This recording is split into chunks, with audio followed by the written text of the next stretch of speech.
What is good, family, and how are you guys doing today? I hope you guys are doing well. And if you are joining for the very first time, thank you as well for clicking on this video, and thank you all so freaking much for your support. I have a very interesting video here. This is a video of an auntie on TikTok sharing some very good points I want you guys to see. She's basically talking about black people with white people, with like literally interracial relationship. And on the video, she said the white person always experiences a decline in white privilege. So she's talking about how the privilege of a white person that gets with a black person actually decreases. And a lot of people are bringing out so many interesting examples. And I think we've seen this played out a lot of times. Some people are even in the comment section talking about them having to hide whenever their partner wants to sign a deal because they are not about to make him lose about $100,000 or pay about $100,000 because he gets with a black person. And I feel like it's actually a very interesting conversation. So make sure you sit back and let's watch this together. And I as well want to hear what you people think. And if you've experienced something like that, or maybe someone close to you have experienced something like that in the comment section, please drop it in the comment section. Let's all learn together. And please do not forget to make it respectful. So without wasting much time, let's get right into it. Facts about being in an interracial relationship or marriage that nobody is going to tell you but me. So listen up. Your white partner is going to experience a decline in their white privilege, and it is going to cause a crash out like you have never seen. And here's the thing, they don't even tell the white people this. They get blindsided by it too. And the way that it works is wild. Speaking from my experience and how it went, you meet a guy, and on either side, it can be fetish, lust, like, love, whatever. Then they take you around their white friends. And now, black women, what you need to know is a group of not racist white men, especially young white men, are always going to be cool. They're always going to think you're hot, you're cool, be totally down with however you're representing yourself and whatever. Because white men in their white privilege have the freedom to think however they want to think. It's when the company gets mixed that things start to get hinky. And by mixed company, I mean those same white guys plus their white girlfriends and wives, white family, white coworkers, white friends. Then the dance starts because you have people who are on different levels of privilege, class, and power. And they're looking at you and they're trying to place you, and it better not be above them. So now you, as the black girlfriend or boyfriend or husband or whatever, wife, have to do a dance. You have to position yourself between stereotype of what everybody wants you to be so that they can be comfortable in their white superiority delusion of this is what a black person is and that's what I need to see to know that I'm here.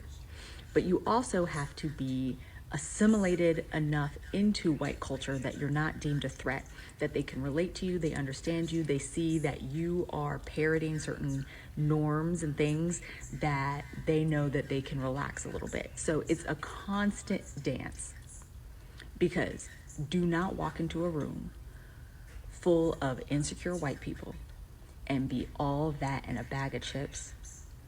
Oh, you in danger, girl.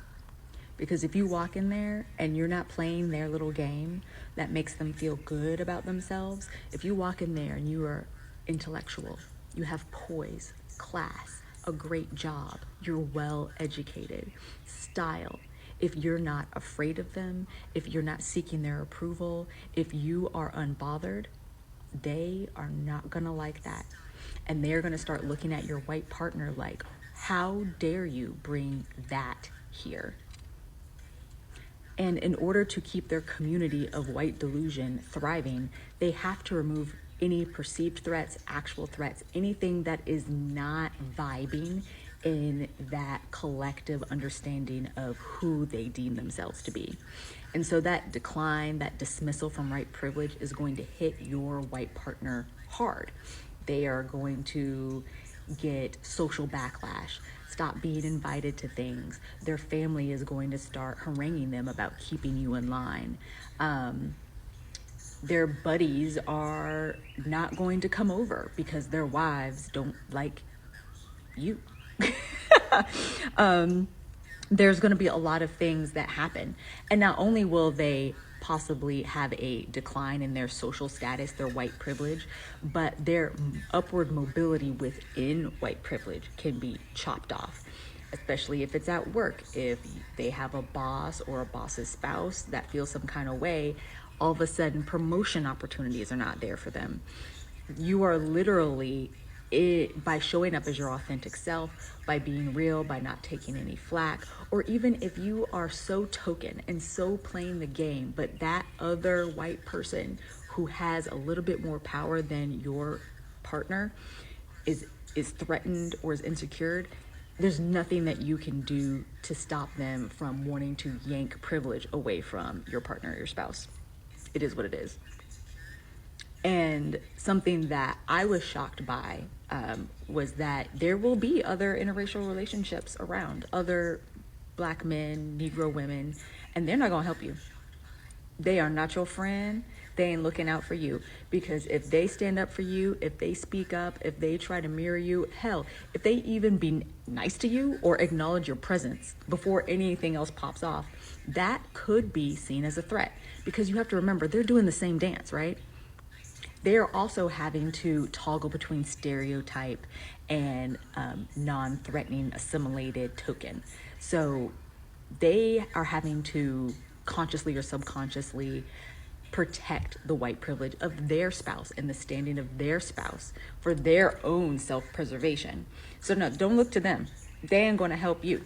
And y'all ain't gonna be friends. Y'all ain't gonna be bonding about the nuances of being in an interracial relationship. That's not how this works. This is about isolation.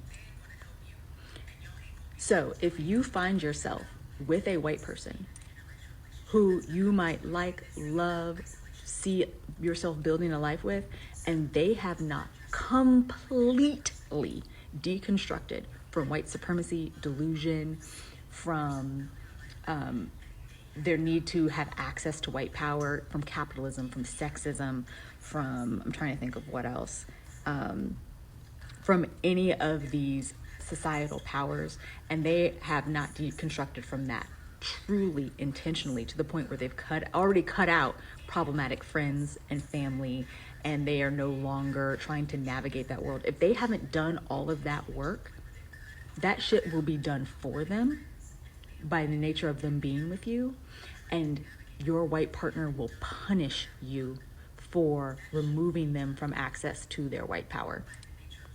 That's the dirty little secret that nobody talks about. When you are with an unhealed, unawakened white person who is just moving through life and thinks that their privilege is enough to allow them to date and do whatever they want and not be seen as a threat within their own society, if they have not done that soul searching work, they will drag you into the messiness that is white supremacy. They will get taken out by their own, and you will become the one that they get to punish for it. So, I'm not saying nothing. Date who you want to date, do what you want to do, but I thought you should know. What do you guys think about what Auntie said in her video? What do you think about every single point that she made? The dirty little secret that even some colored people do not even know about getting into interracial relationship.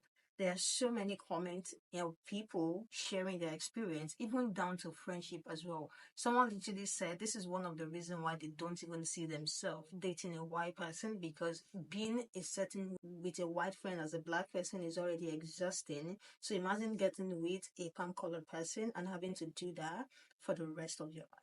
I really want to hear what you guys think about this because it seems absolutely true. You will see so many of these people's community on their back towards them the moment they see they get with a partner from another community. A lot of people they were dropping names in the comment section, but I think two names that actually rings a bell that I can remember very well is Travis Kelsey and Meghan Markle, and these people did not lie. They did not lie. That is the absolute truth. This one said, that is why, unlike white women, the white men generally get extraordinary black women in order to make up for the loss of the white capital they got, business or social. Another one said, I think this is why we largely see age gap relationship. Now that they have climbed the ladder, they can have what they want. Like, that is the reason why you see someone very like old or the age gap is huge, then marry someone younger, like maybe from another community, like from a black community, just marry a person of color because once they climb that ladder, they can do whatever it is that they want and say F you. It's not like it's not even going to affect them too as well, but to a certain area they can just say, you know what, F you. This person said Travis Kelsey, Travis Kelsey about 6 times, and someone replied and said his white privilege was restored with Taylor, but it is on the line because she endorsed Kamala. This dances in everyday life, like having white friends, etc., are so exhausted. I can't imagine being in an intimate relationship like this. What do you think about the points that Auntie made? What do you think about this comment as well? The comment is a lot, you guys, is a lot. I'm going to leave the link to Auntie's video in the description so you can go check it out. I want you to check the comment section and just read through what people are saying because aside from the video, things go down in the comment section as well. The comment section as well is a real deal. Let me hear what you guys think about what she said and what you think about what this comment contributed as well. I am going to catch you guys in the next episode. Make sure you subscribe so you do not miss out on any upload. I will see you guys later and bye.